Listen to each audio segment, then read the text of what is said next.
our founder this evening, Fred Karlsson, founded DoneDeal in 2005 along with his wife Geraldine. Built the business for a very long time, built it by himself alone, and then started gradually to build out that team and achieve bigger and bigger national success.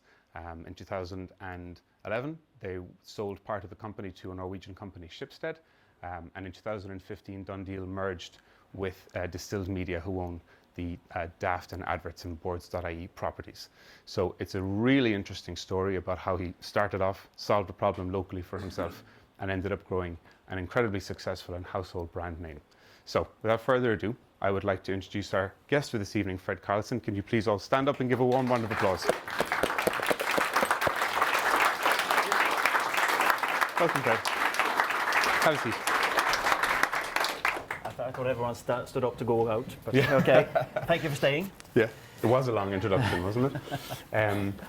So we're obviously going to spend a good bit of time talking about your entrepreneurial career and the lessons that you've learned on the pathway that you're on. But just to maybe explore a little bit of the human and the personal side behind Fred first. Yeah. A couple of questions. What was the last thing that you bought online, personally? As if today? Yeah. I bought a Kindle for my wife. Okay. She's not checking this until in a few weeks. So this is live. Okay. Yeah. So she could be watching at home. She won't be. No. I know. She's sick of listening to me. Yeah. She should be. I know. She's heard enough of this. What was the last thing that you sold online?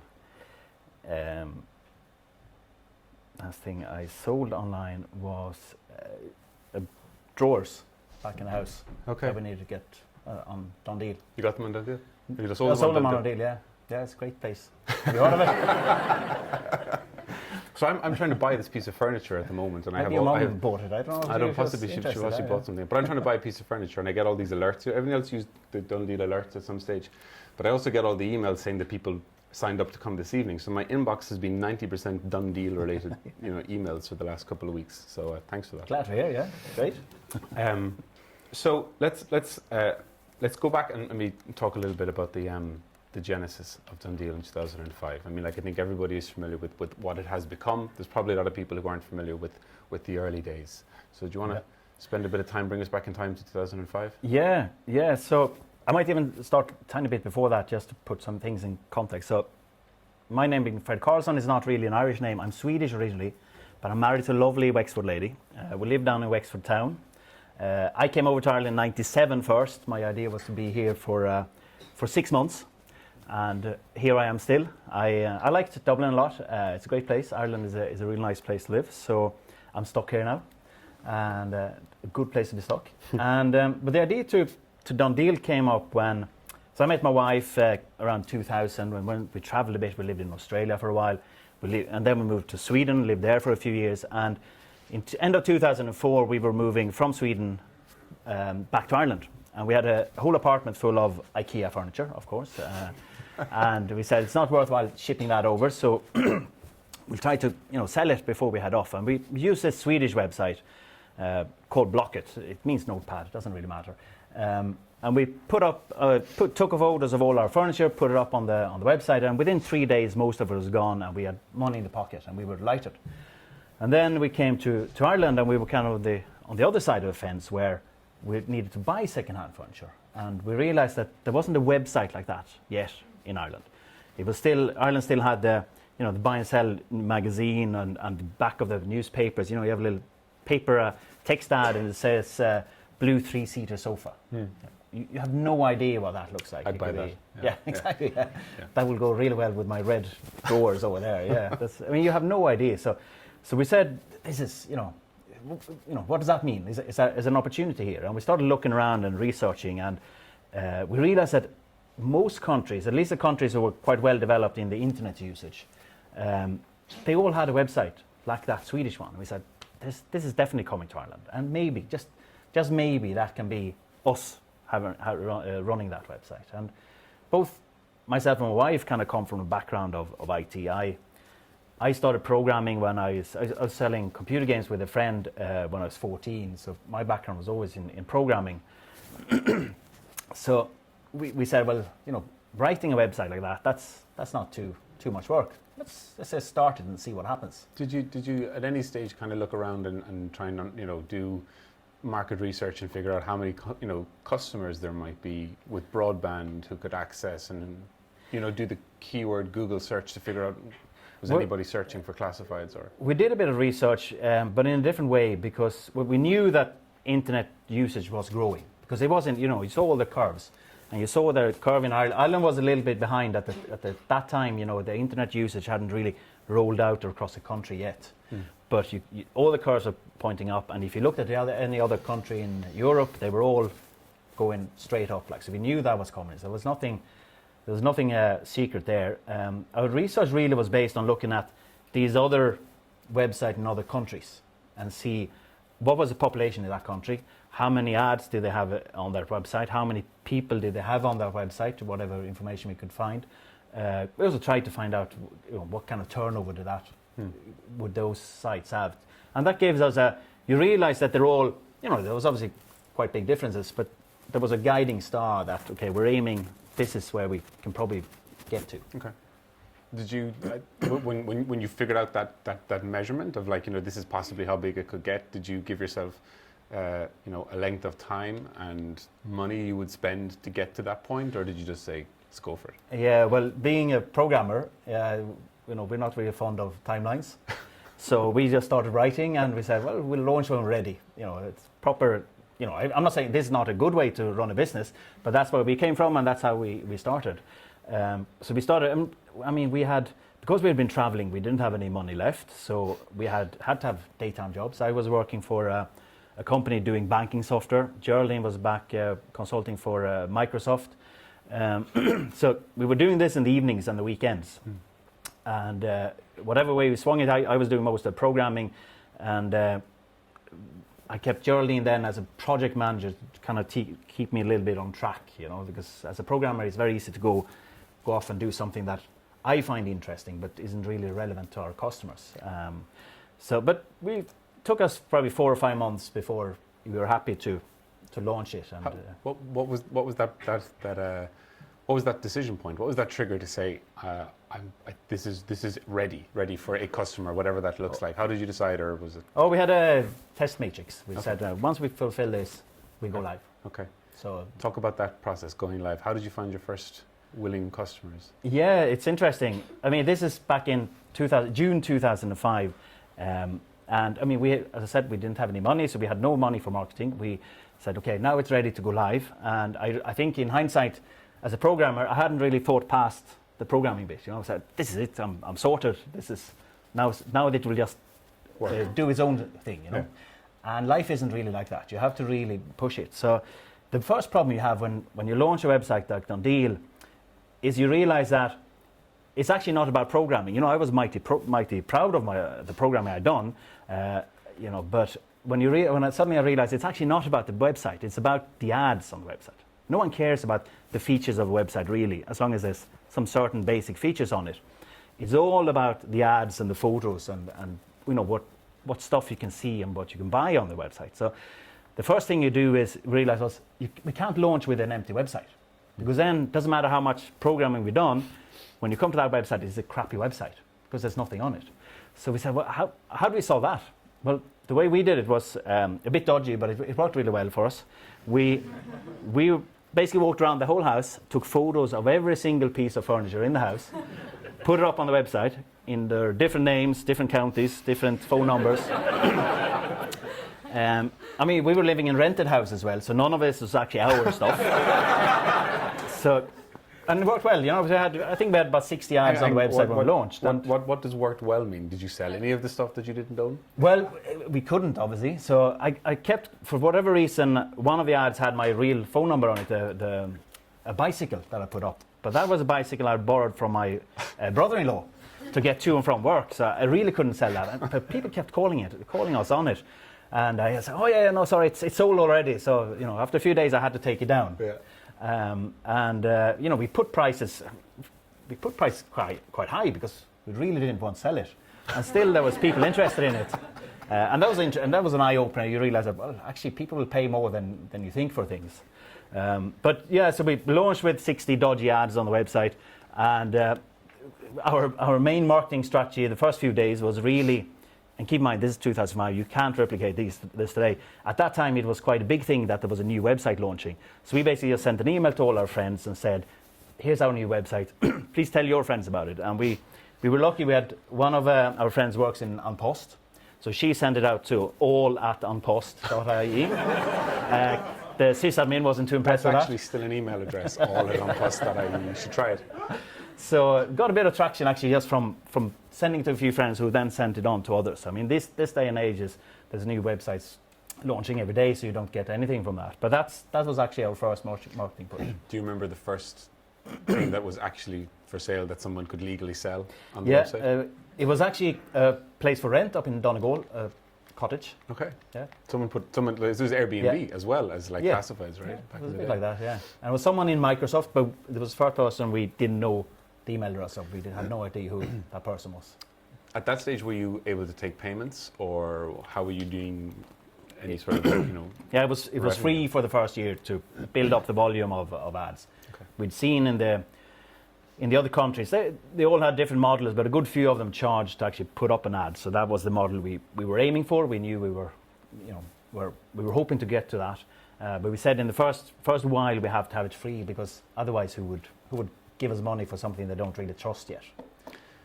What was the most surprisingly hard thing about that first year? There was so much. How do you pick one? But a big challenge was both myself and Geraldine had our daytime jobs for another a year and a half. So a big challenge was to balance, doing all the stuff that the business needed with doing the daytime jobs. Now, a website like DoneDeal is handy in one way because it kind of takes care of itself in a large extent, that people put up their own ads, they take down their own ads, they email each other. We don't really have to do much. But still, people have problems, people have questions. So we had to answer emails. So every lunch hour, I'd spend 20 minutes answering emails.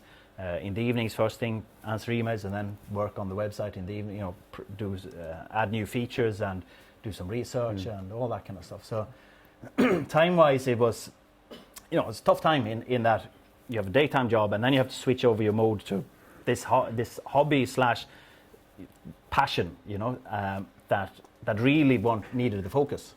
And why did you keep doing it? I mean, that sounds horrible. I know, it's very interesting as well. You learn so much. For me as a programmer, it was new challenges. I just love, as a programmer, I think a lot of programmers feel this way. You love when people use your code in whatever way it is. So as I saw the numbers, growing, I could see after a few weeks that a couple of hundred people in one day coming to the website, using my code and actually liking it. That's even better.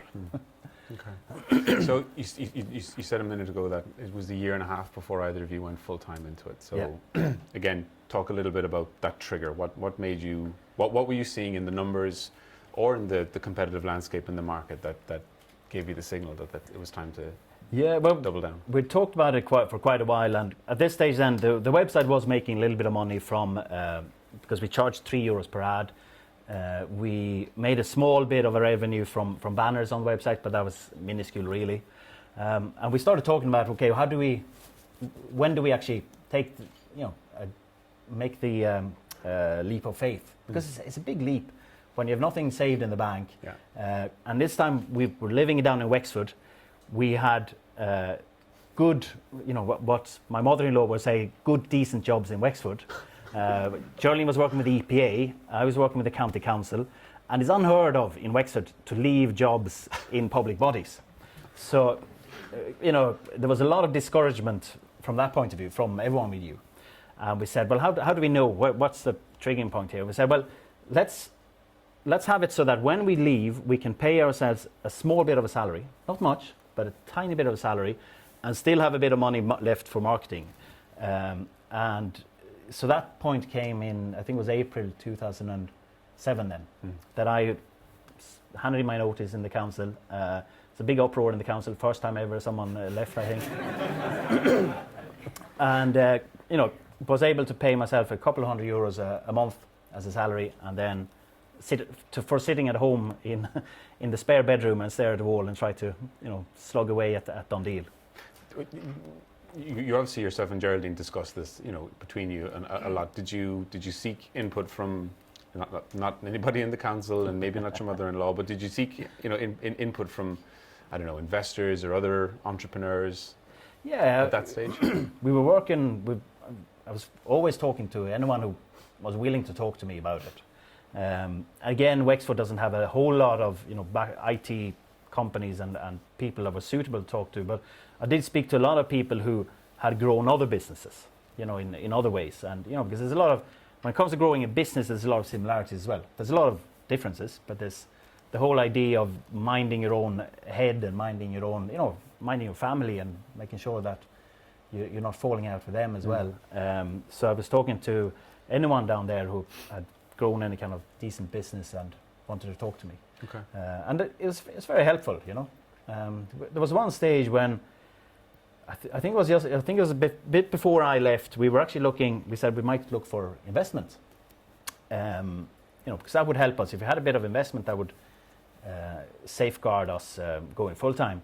But again, coming from a programmer background, I realize now in hindsight that we never managed to raise investment at the end of the day. And I realize in hindsight that it was down to me as a programmer. I couldn't really tell the vision of DoneDeal. I was explaining how it technically worked, but that doesn't really excite anyone. Definitely doesn't excite them enough to open up the purse. So I was there. I met a few people, but they had totally different ideas than our vision. They just really couldn't see the potential, because we had seen it in Sweden. Once you've seen something, it's so easy to picture. And I couldn't understand why do these other people not see it. But they came from a background where in their world, Buy and Sell, the magazine, owned classifieds. That was it. There was no other player, doing classifieds. So why would you ever try to fight against that? So if you knew what you knew now and you went back to 2006, 2007 when this was growing and you were talking to investors, would you try differently? Would you still, knowing what you know now, try and take on venture investment, or do you think it worked? Well, it obviously worked out pretty well, right? It did, yeah. Good question. I'm not sure actually. There's goods and bads either way. So we didn't get investment, which was a pain in the neck at the time. At the same time, when we sold the company in 2011, it was brilliant, obviously. It was also good when, that we didn't have VCs or anyone else who had a slightly different agenda sitting on the board telling us, to do things differently. So life was easier that way. At the same time, we didn't have their input and guidance on how to maybe grow quicker. The big thing that I realized in hindsight, if I was doing a business today, I would definitely look for investment as soon as possible. And the reason for that is, if you think of this, we launched in 2005, and it was really only 2008, maybe 2009, that people started to actually get to know about DoneDeal. We had basically 4 years where we were working away on this thing, and it was growing every day, but it's still a small website. This day and age, you don't have 4 years, because the competition is so much tougher. At the time, we were lucky because Buy and Sell, the magazine, they had management problems. They had basically fired the CEO, and he was countersuing them for unfair dismissal. So, that stops any company from doing anything exciting and new.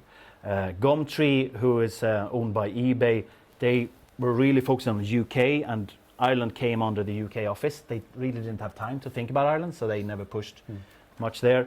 Craigslist was just massive in the States.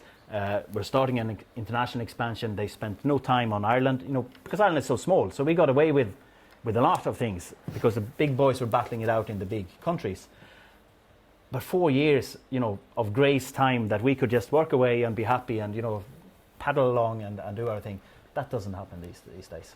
Do you think that you made any fatal mistakes in the 4 years that if somebody else had been in the market, it would have just killed you? I don't think it was our mistakes. It was more just we didn't grow quick enough. Okay.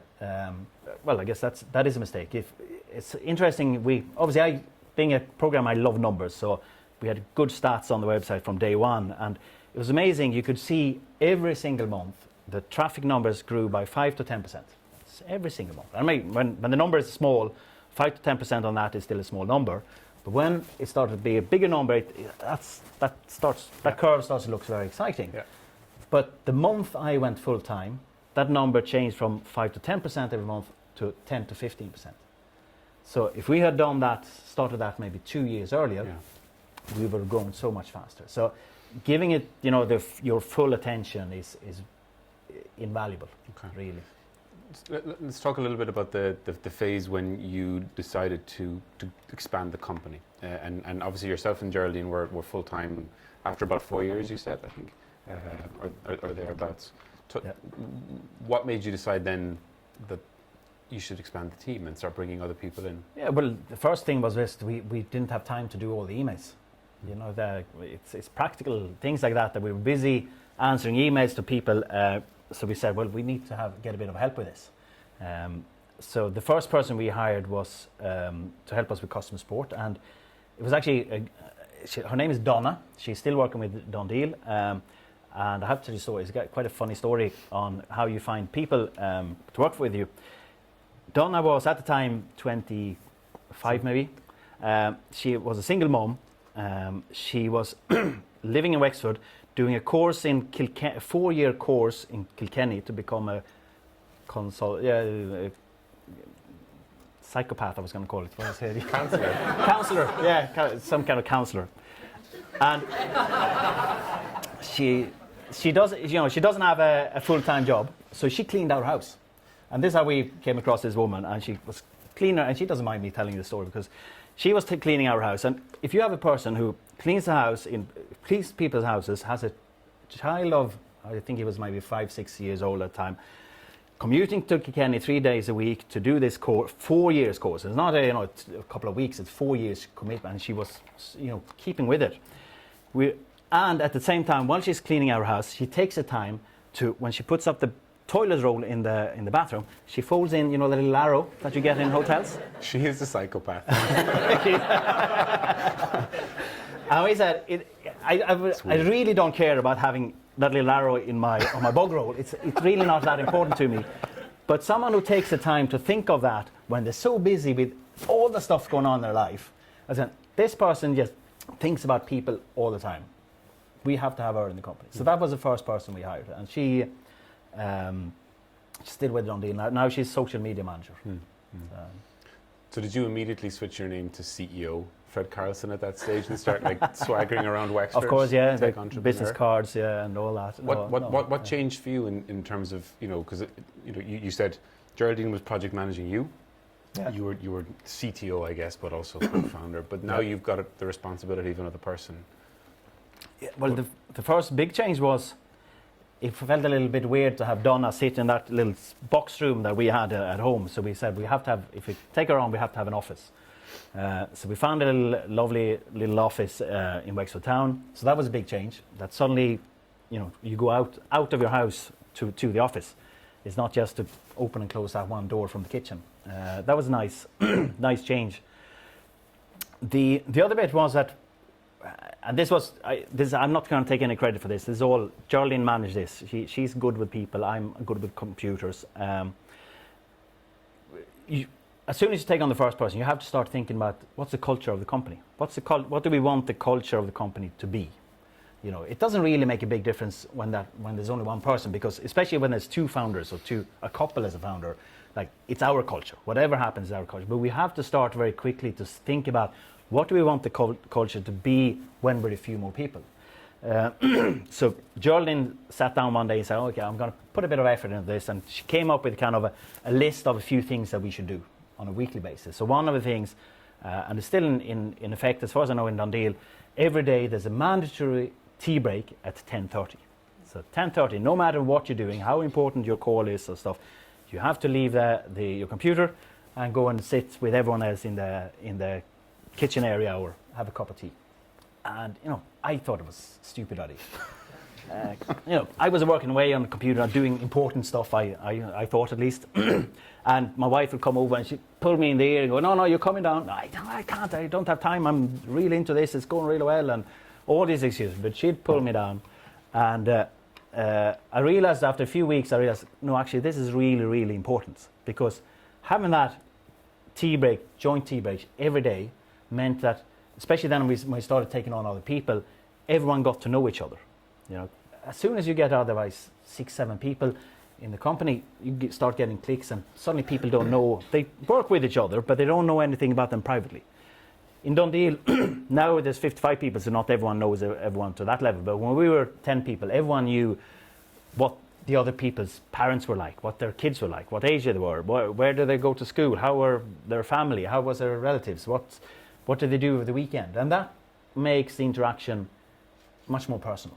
You know, that was a really nice effect. Had you looked around and looked at other companies that had started with, you know, a kind of a similar, you know, husband and wife couple, co-founder team, and seen really good cultures and really bad cultures? Was there stuff that you were trying to emulate and stuff that you were trying to avoid? You know, I'm wondering how purposeful that setting the culture was for you. You know. Well, for me, or not so much. For Geraldine, right? Okay, for the company. For Geraldine, it was, yeah, because she's good at managing people, and she knows that these little bits, you know, they make a really big difference in the long term. And we'd both worked in the IT industry in different ways in different countries, so we'd seen a lot of different cultures. Some really good, some really bad. So we kind of cherry picked the things that we thought were important. Did you get involved in the interviewing and the hiring process? Oh yeah, depending on the roles, we both interview. Okay. In the early days. Okay. And then we kind of split up more depending on the roles. What kind of stuff did after you'd set out, you had listened to Geraldine and you know didn't have a choice on that. Didn't have a choice on that. Fair enough. Yeah. But so you'd set out at building a culture. Did you interview with the culture in mind then? And how did you do that? What signal were you looking for? Well, all our interviews were obviously with whatever people that would work closest with them. So in the early days, that's everyone in the company. You know, so if once you're 4 or 5 people, there's still basically everyone is involved in the interview in one way or another. But one thing we set out very early as well was that once they pass the first line of interviews or second line of interview, we invite them to come, before we actually give them a final offer, we invite them to come down to the office during one of these mandatory tea breaks and just have coffee with us. And people told me in hindsight that, you know, that it's terrible in one way. You know, you're looking for a job and you're asked to come in and talk to all these people, and you have to impress all of them because otherwise you don't get the job. But it really, you know, you felt very quickly then if they clicked, you know, because it was this is the atmosphere at these tea breaks quickly turned into like a pub atmosphere. Like it's very loud and it's very noisy and people laughing and shouting, and you know, it's actually a great atmosphere. And that I think that helps, you know, keep the culture what it should be. Okay.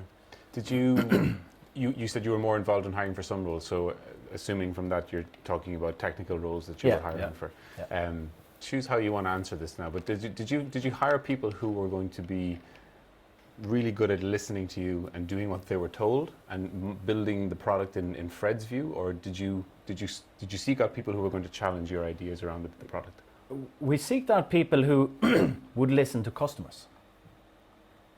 It's not really about whether I am right or wrong. It's about what the customers want. And to make it more difficult, it's not about what the customers say they want. It's about what the customers really want. It's often the same, but not always. So one way we did, actually we hired a CTO very early on, and one way we did that is because knowing from myself that, you know, techie people we're not great with talking to people in many cases. So we said, how do we solve that? How do we get a techie who's really good technically, but also can talk to people?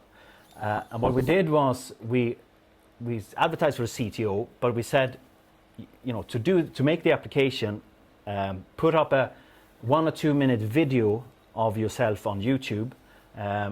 It can be private, you know. Well, send us a video of yourself where you tell us answer to 1, 2, 3. We had 3 questions, and it was all about, you know, what you know, I don't know, very generic questions, because it wasn't really so much about the technology. It was about seeing them, you know, doing something that was outside their comfort zone. Yeah. And the guy who we hired, he's now CTO for the whole group. He's fantastic. You know, he said, even started the video, said, this feels really awkward, but it's also very exciting, you know, because it's important to be able to talk to people.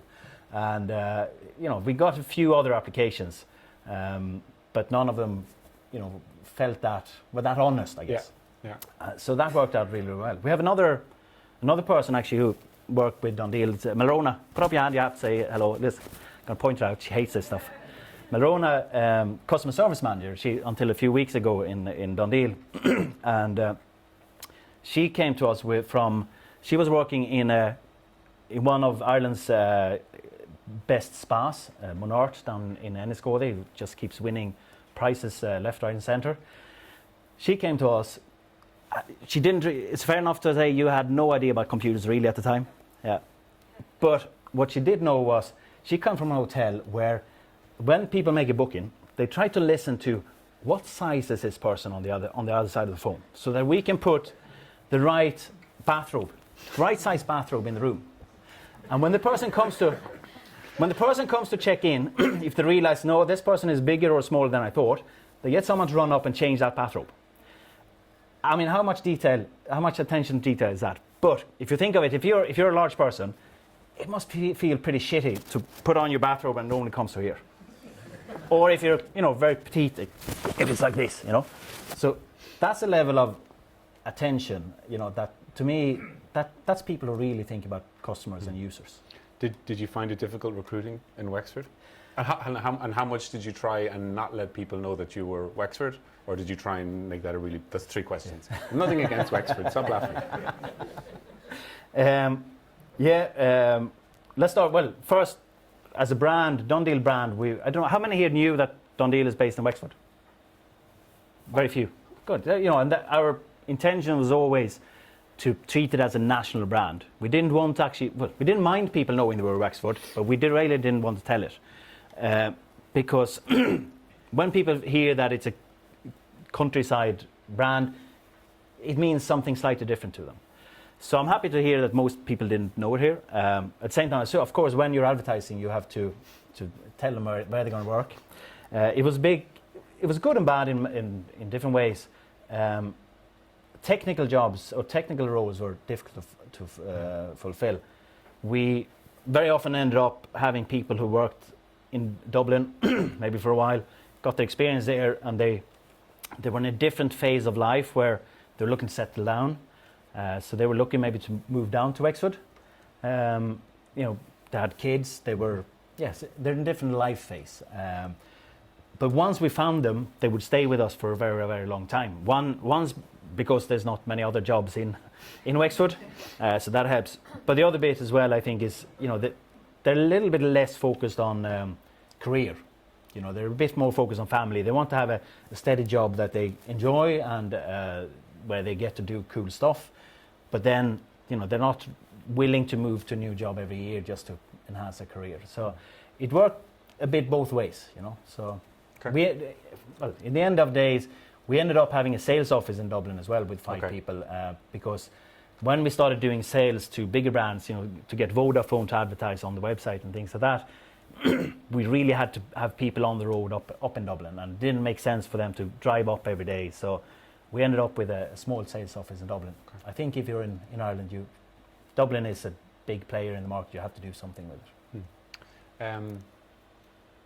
Can we turn? Is it only me? Is it very warm? Can we? Dude beside the aircon. There's an aircon button just there. Okay, Sinead. While we're fixing the aircon, there's cold beer afterwards. I know it's warm in here, but the beer is cold. It's not craft, but it's cold.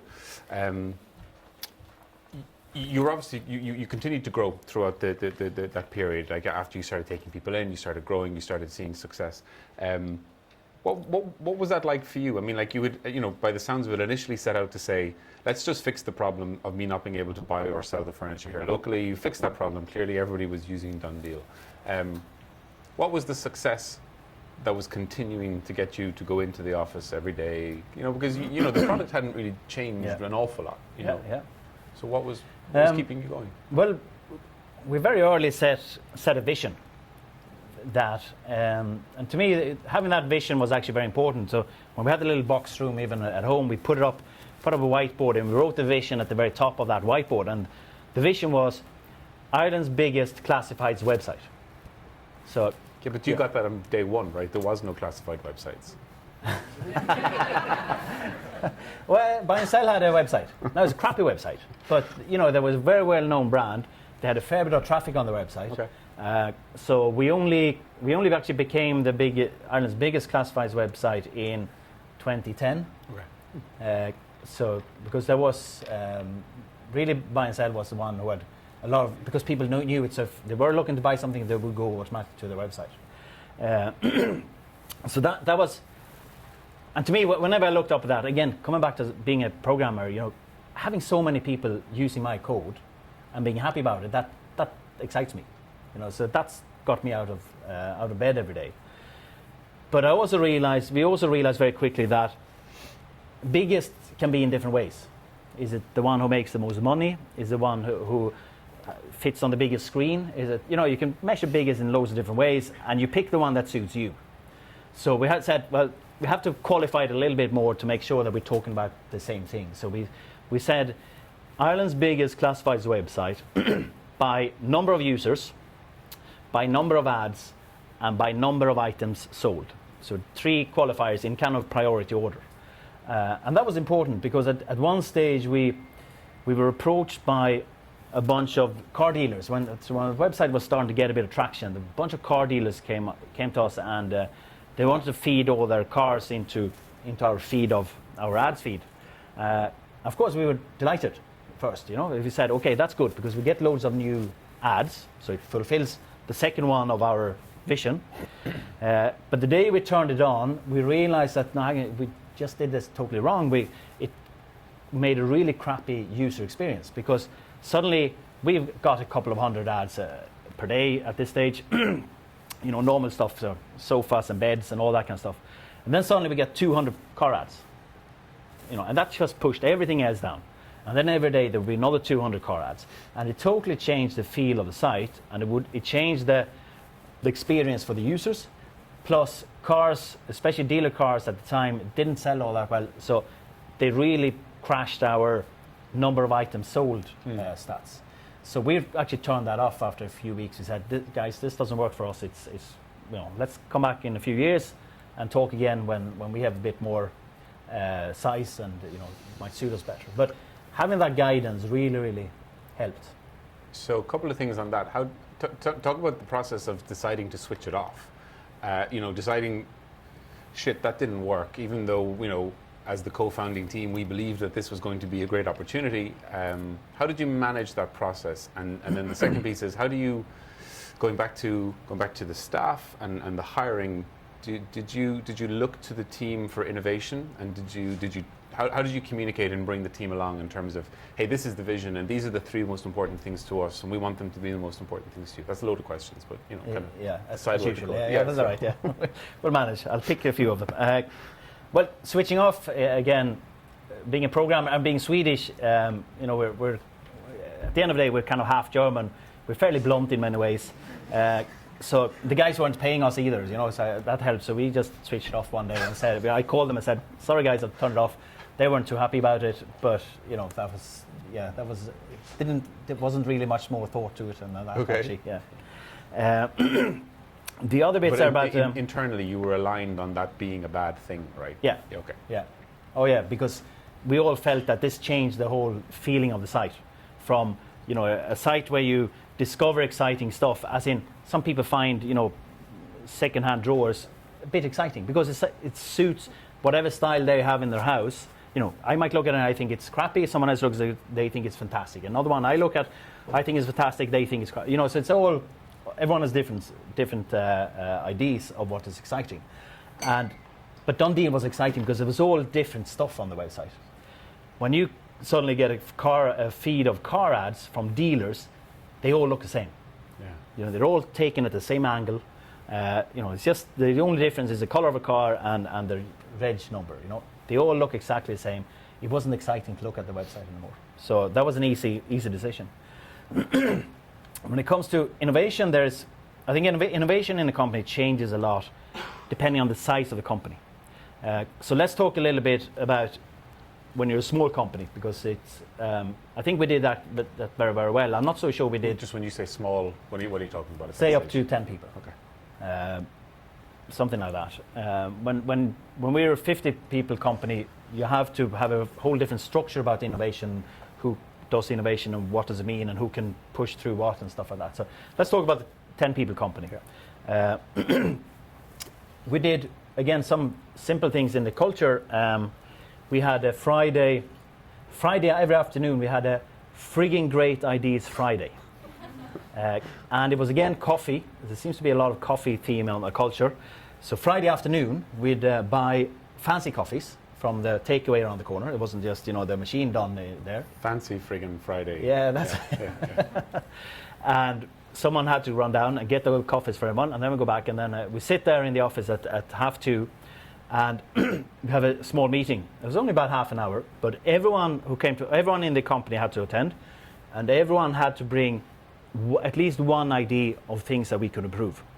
It could be simplest thing, could be stuff on the website, could be stuff in the office. Didn't really matter, but one little thing that we could improve. It could be, let's buy a flower to put in the window there. Let's change the coffee brand to something that isn't half disgusting. Tiny little things like that. But when you start like that, it's a thing like that. The first few weeks, it's so easy, because you buy a flower, you buy different type of coffees, you change, you do a few things like that, and then you come up with a few new ideas for the website.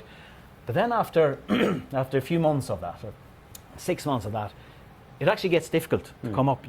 And we were all starting to dread, and I had to bring something as well. My wife made sure of that. She had to bring one as well, but she was always good at it. Friday morning, you could see, look around the office, you see some of us would be sweating, going, what am I bringing today? This is great today. No, we had that a few weeks ago. What about this? No, we had that. And it started to actually get real, and that's when it actually started to add real value, because it wasn't just simple things that you came up with straight away. You actually had to sit down and think about it. You spent maybe 10 minutes. It's not end of the day, but you had to actually spend time on it. And I think that made a big difference, and it also set the culture again that we're looking for improvements. And it doesn't mean that all of these things happened. It's not a free for all. What did you do with the terrible ideas? It's like if someone is, because that's hard, right? You're saying people are sitting there and they're sweating and it's difficult, and they stand up and they say the stupidest thing. No, people don't say stupid things. It might be stupid to you, but it's not stupid to them. And that's a big difference. Now, there was a lot of stuff that I thought was stupid. I'm sure there's loads of stuff I brought to the table as well that people go, geez, what is he talking about? But one way to handle that is I'm not going to implement whatever they are bringing to the table. If they have what I think is a stupid idea, it's up to them to make it happen. So that's one way to sort it out. Unless, obviously, we'd have a chat about it, and if someone said, actually, we can't do that because it would affect me. Like if someone said, I can't have, someone wants to bring in a cat, and they said, I'm allergic. Well, okay. That's the end of that discussion. Okay. Were there cases then where you felt that this is absolutely ridiculous, but I'm going to empower you to go and try and deliver this new change? Yeah. Did give you any examples of stuff that worked that you thought was stupid? Can't remember now. Sorry, it's such a long time ago. Fair enough. Okay. Okay. That's okay. I don't know. Do you remember anything of that? No. It's okay. We can move on.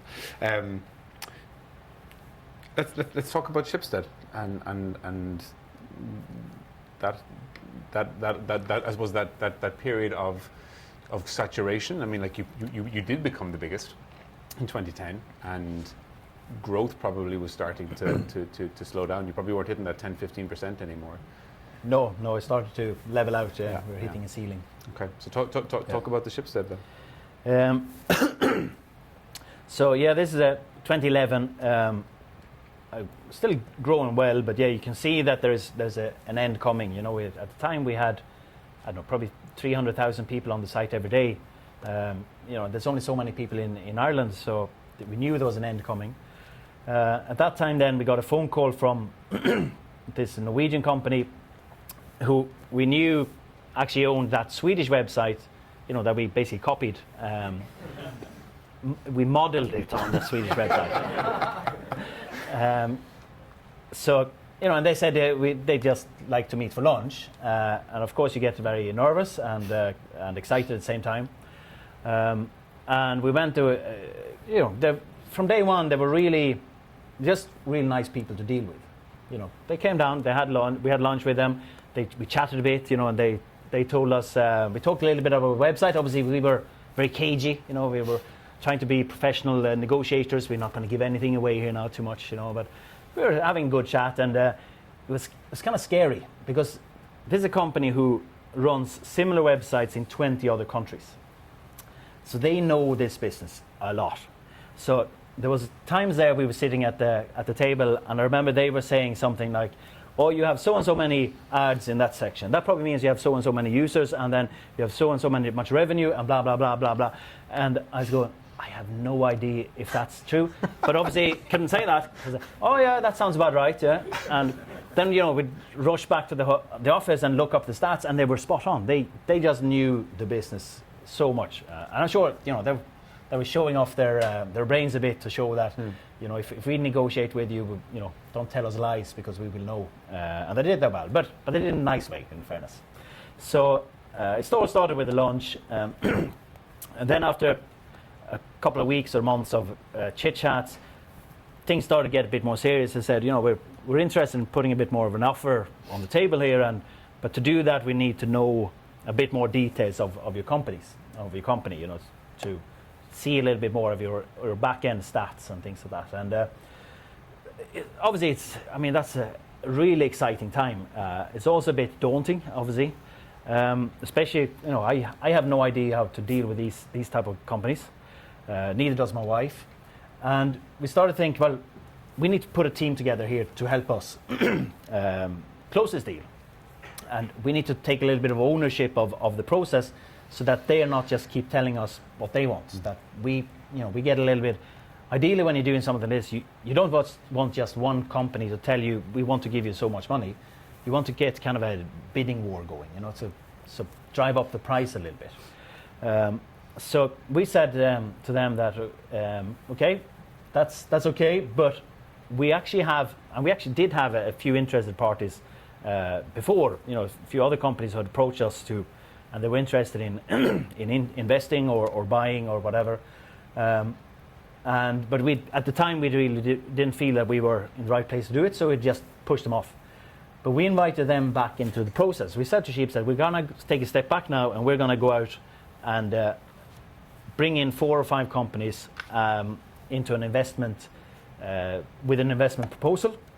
And the whole idea of this was, we felt from day one that if it's going to happen with anyone, it's probably going to be Sheepstead.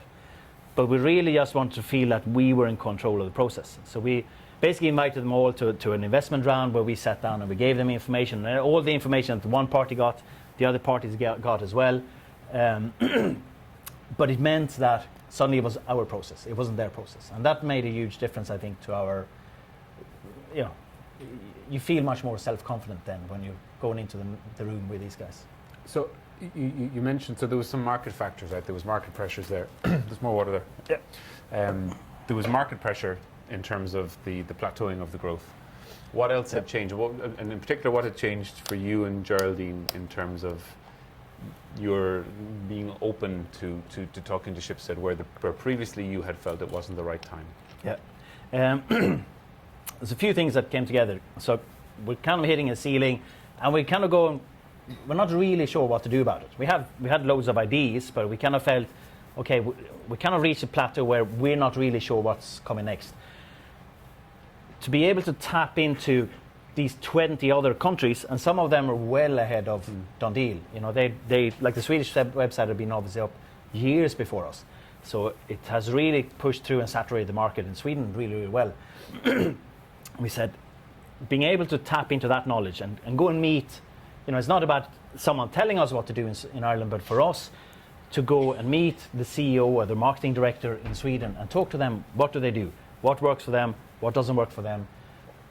And then being able to bring that back to Ireland and say that, well, let's try this in Ireland, or let's not try it because we think that it's not going to work. Not everything translates from one country to another automatically.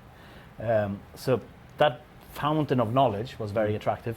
There was obviously a little bit of an underlying threat from Sheepstead as well, that if we didn't sell to them, they would set up a competing business in Ireland and try to blow us out of the water.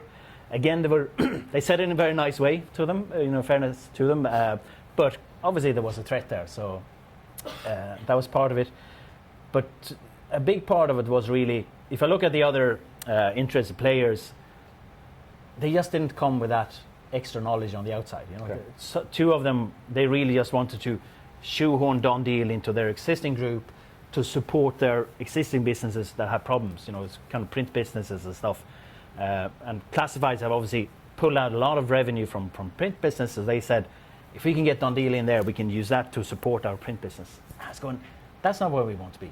Like that's not the right place for a company like DoneDeal to be supporting someone else. It has to get the chance to blossom on its own. To talk about then, where did you have a vision about what your role would be? Did you ever consider at that point that ships that are going to come in, they talk about half of the company, I think, or something around that. This is it. This is like, this is armchair time for Fred. I'm just going to put the feet up. Or did you still want? You talked about learning. Was that learning for the company or learning for you? A bit of both. Bit of both, I guess. I knew that once that process started, I would be out of the company within, say, 2-3 years. Okay. So I knew that the learning can't be too much for me, because if I'm leaving, then I'm taking that learning with me. So we made sure that almost everyone in the company got to travel to the different countries to talk to their peers. Okay. Obviously, I learned a lot as well, but at the time, we had a COO in place. I was, on paper at least, I was CEO. At the end of the day, I probably didn't really do too much of that, but he then became the CEO when Sheepside came in, because they wanted to have a CEO that could stay with them. So what were you then? I was. What was I? That's good. I can't remember what title I had, actually, because he was CEO and I was CO2 or something. Probably. I don't know. The spare guy, I just basically tagged along, because a lot of the meetings that he would go to would basically be the board meetings. Okay. So because I was a shareholder still in the company, I was probably actually board director, but I was still active in the company. But I remember when the conversations with Sheepside started to take place or started to take shape, a big thing for me was, it was actually a bit of an identity crisis, because when I was walking around in Wexford, I was Mr. DoneDeal. That's how people knew me. It's a Swedish guy, it's the DoneDeal guy. And I always remember your Twitter handle was Fred at DoneDeal, right? Yeah. That's, Fred in Wexford now, right? Yeah, So, yeah. No, and they gave you the county instead. Suddenly then, when you start thinking that I'm actually going to basically get fired from that company, what does that mean for me? Who am I then when I walk down the main street in Wexford? It felt really weird. And in fairness again to the Norwegian crowd, they actually helped me get over this. They're professional company buyers of small companies, so they've obviously thought a lot about this. The day they pointed out that, okay, you're not going to say, you can't have a business card that says Fred Karlsson, DoneDeal, CEO, but you can always, forever and ever, have a business card that says Fred Karlsson, founder of DoneDeal. Suddenly that was my title. I wasn't CEO anymore. It wasn't really clear what I was, but I was founder. And as soon as I knew that, I kind of felt that, okay, yeah, that doesn't matter. If we sell the business, DoneDeal is still going to be part of me. So that was a psychological big step. Good. Okay. Kind of conscious of time, and we've been yapping away here for a good while. We've got a couple of mics, so happy to throw questions out to the floor.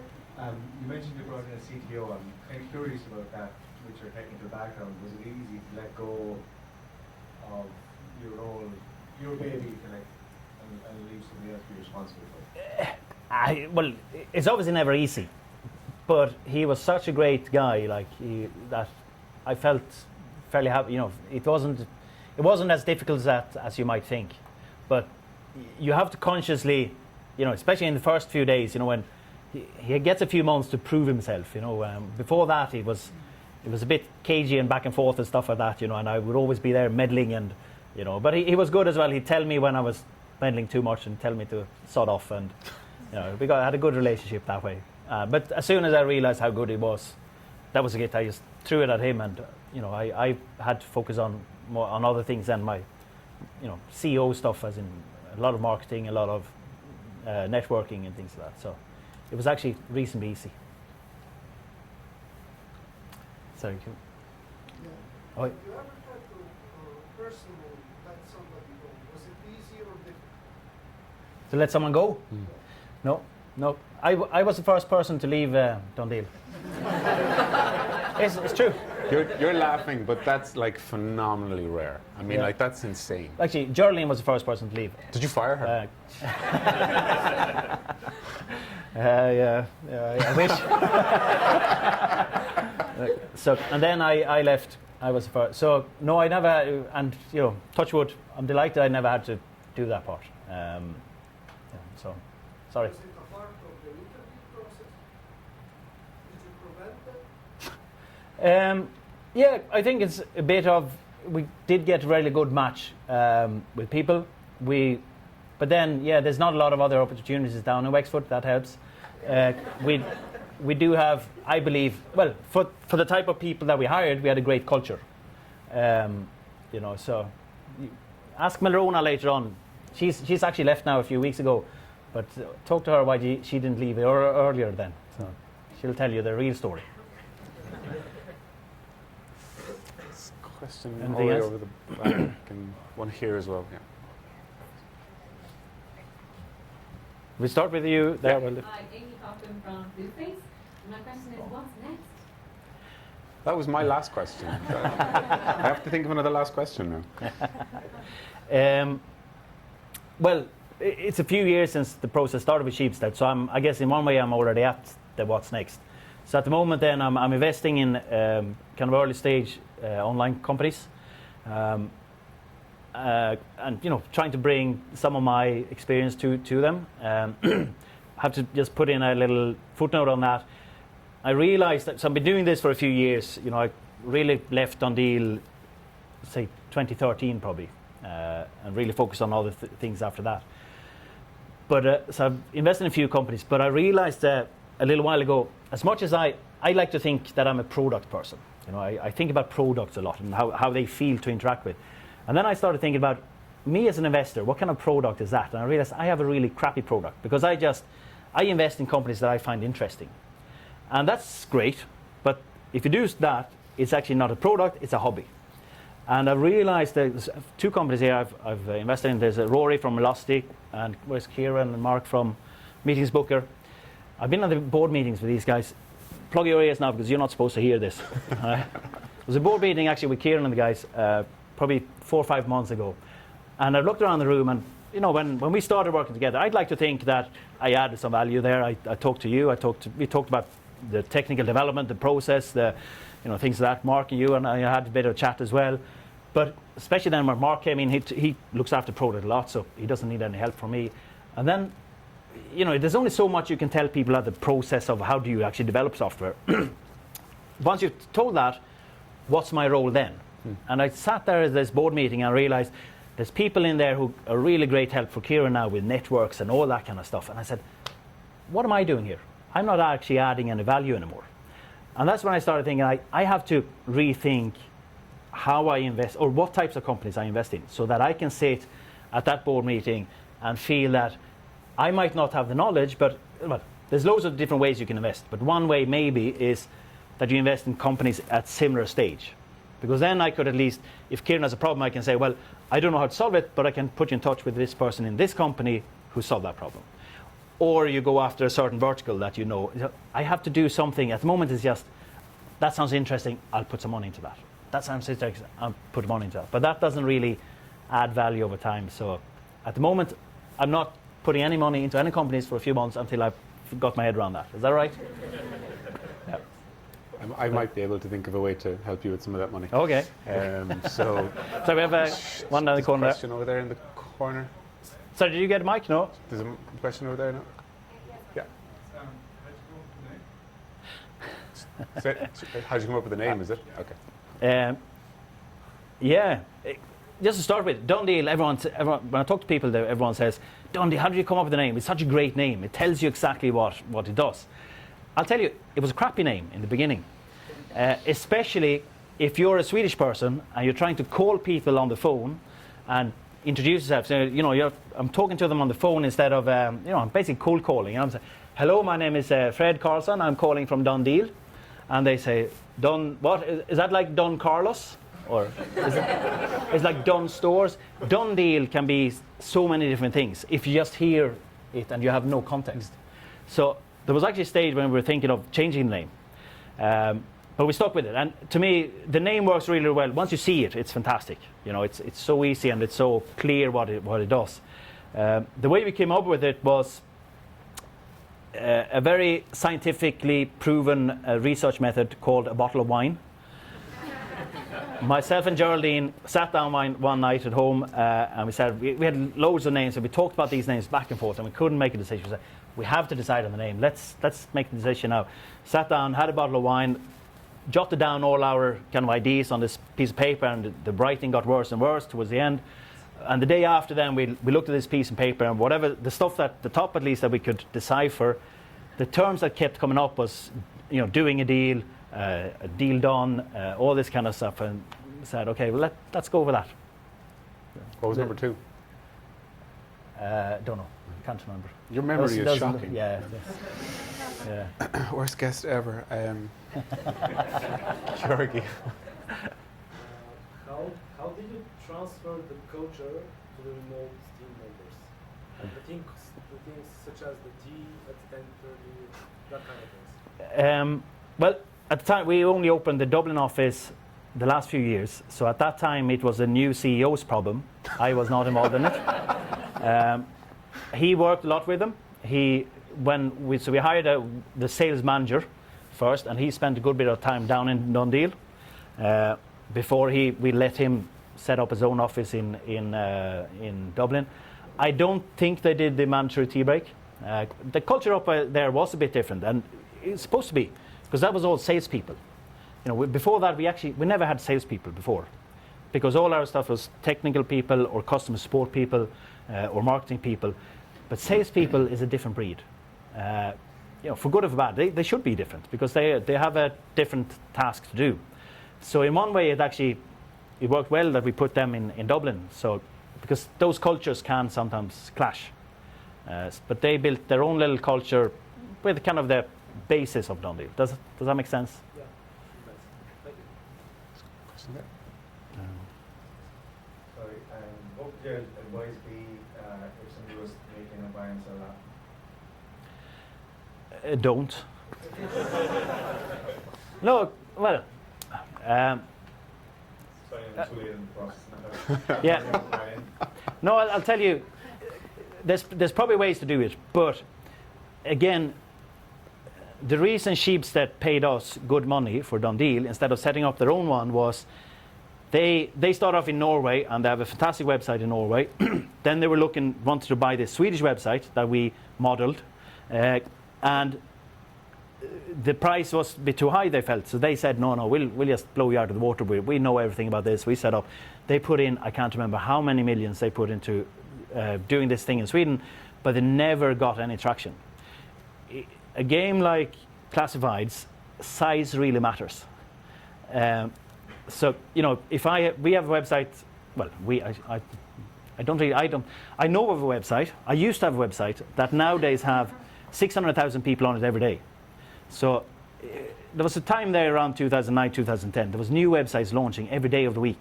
And in the beginning, we were a bit worried about this, because some of them had better features than our one did. And but we realized very, very quickly that they get no traction, because why would people go to that website that has 10 people a day when they can go to DoneDeal that has 600,000 people a day? Where is their thing going to sell? It's going to be DoneDeal. Now, you can look at and Sheepstead knows this very well. That's why they wanted to buy us instead of trying to compete with us. They knew it was cheaper.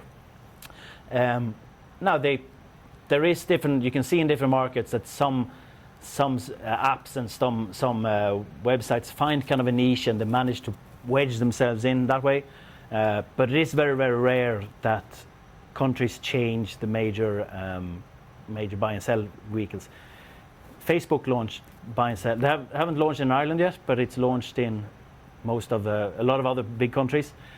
I actually don't know how that is working for them or for the others, so I can't tell you anything about that. But you have a big battle ahead of you. But if you find a nice niche, you can do something really amazing. So time for 2-3 more questions. So this gent here, yeah. That's it. Yeah. So, in relation to the domain name, it's always DoneDeal.ie, isn't it? Yeah. And was it ever, when you thought about expansion, did the DoneDeal.com was always taken? Did that ever come up as a dilemma? Yeah, we were interested in buying it, just to safeguard the future.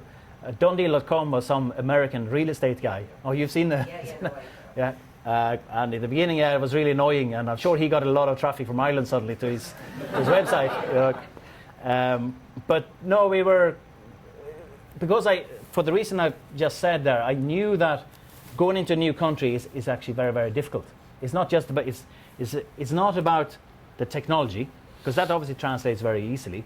It's about the ads. So us launching into a new country, doesn't matter how much cool technology we have, we don't have the ads, we don't have the users. So we really just focus on Ireland. We had some plans on going into the UK a little bit. We have DoneDeal.co.uk. We use it for Northern Ireland, basically try to get a little bit higher SEO ranking.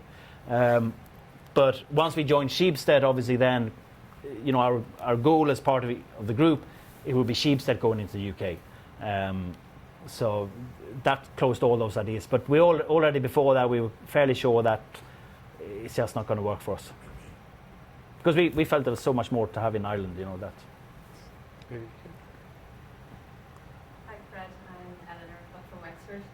Oh, very good. Support you. Good stuff.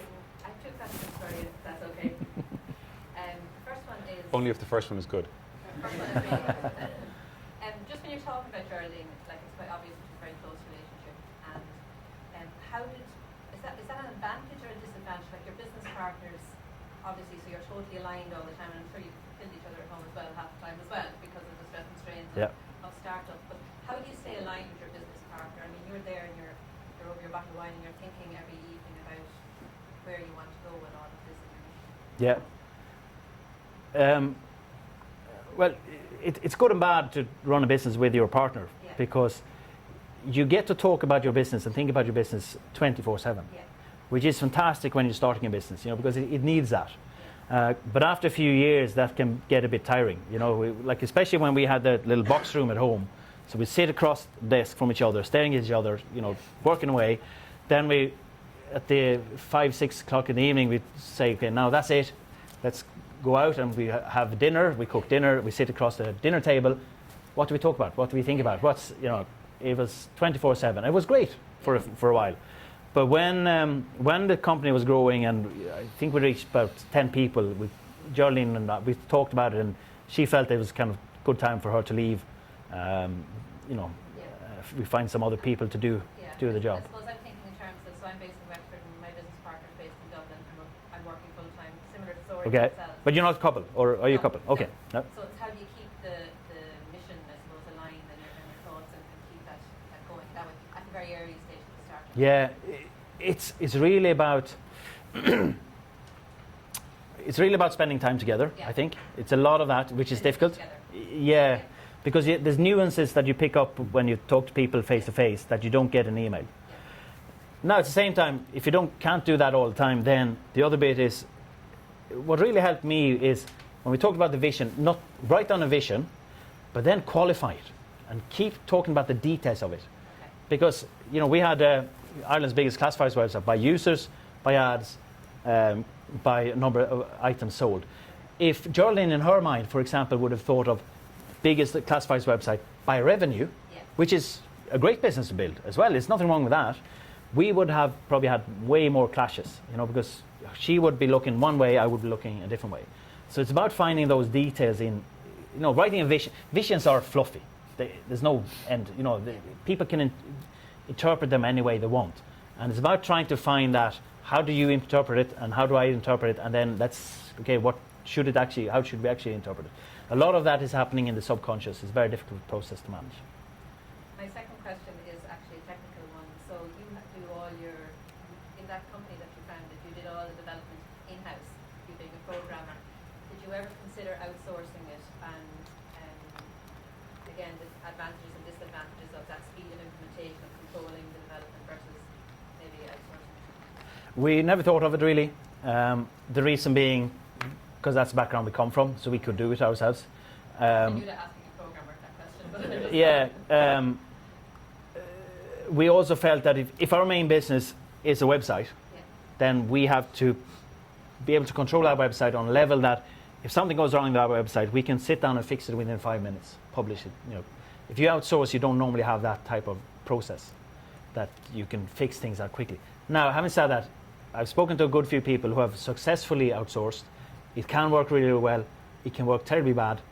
And it's really about finding the right outsource partner. I can't give you any ideas on how to do that because we never did it.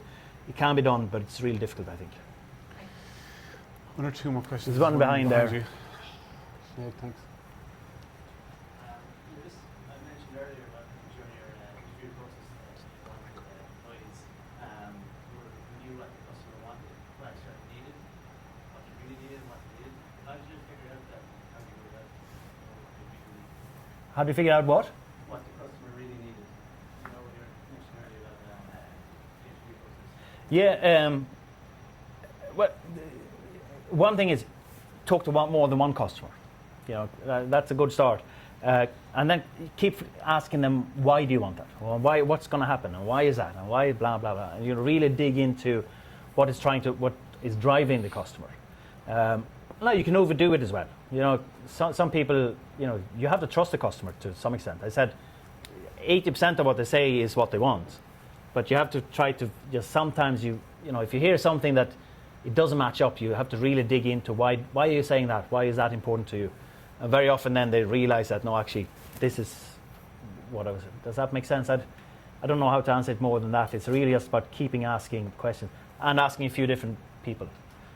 Another thing we did, and it worked well, was we had this philosophy, I call it the mother-in-law test. So my mother-in-law used the internet a tiny bit, not much. And before we launched any kind of new feature on the website, before we went live with that, I always try to picture my mother-in-law sitting in front of the website and using that page. You know, and if I saw her hesitating, if she'd go, oh, I'm not sure where to click, we wouldn't go live with it. You know, we said, well, we have to redesign this. And that worked really well for us. It only works if you're thinking of a real person. Some people just try to think of a generic person. No, has to be someone you know them very well, so you can actually picture them sitting in front of it. And that worked well for us. Time for one last question. I'd just like to point out that Startup Grind is neither sexist nor ageist in terms of our principles, but that's fine. You can bring all that stuff here. That's cool. Do we have, last question. Oh, yeah, Mike. You mentioned that Mindcell basically owned classifieds, but when you started DoneDeal, you launched and you were growing it, was there ever a time you had a concern about them as an online competitor and say that DoneDeal? We were always worried about them because we knew if they got their act together, they could blow us out of the water because they had more people on their website. But luckily for us, they never did. They really just moved the print business online. So when I read the ads online, it was still those 20 words, blue three-seater sofa. Most of them didn't have photos. Even when they did have photos, it was really small, crappy photos that you could print. They were only about that size. And there was only one of them. So, you know, someone selling their car, that's okay, because you kind of, knowing from the make and the model, you kind of know what the car looks like and you just want to have an oversight that it doesn't look crashed, basically. But if you're trying to sell a sofa, you want to actually see the back of that sofa, see there isn't a big rip in the back of it, or you want to see, you know, so they just never really got the whole, they thought it was just about classifieds, but they're not. They were all text-based, ours was really all about the photos. And was, you know, from day one, we tried to have as big photos as we could, because that really made the difference. Okay, so I'm going to call a halt because I'm starving and it's still warm in here. So we've some refreshments outside. Fred's going to stay around for the rest of the evening, so if you do still have questions, feel free to grab him. And don't ask him for money, clearly, at this stage, but you can ask him for lots of advice. Anything else? Yeah. Anything else, yeah. Personally, I think this has been an incredibly useful conversation, and I'd like to express my gratitude for Fred for coming and sharing so much of his time and his experience and being so open and enthusiastic. So can I get a big round of applause, please, for Fred, founder of DoneDeal. Thank you so much.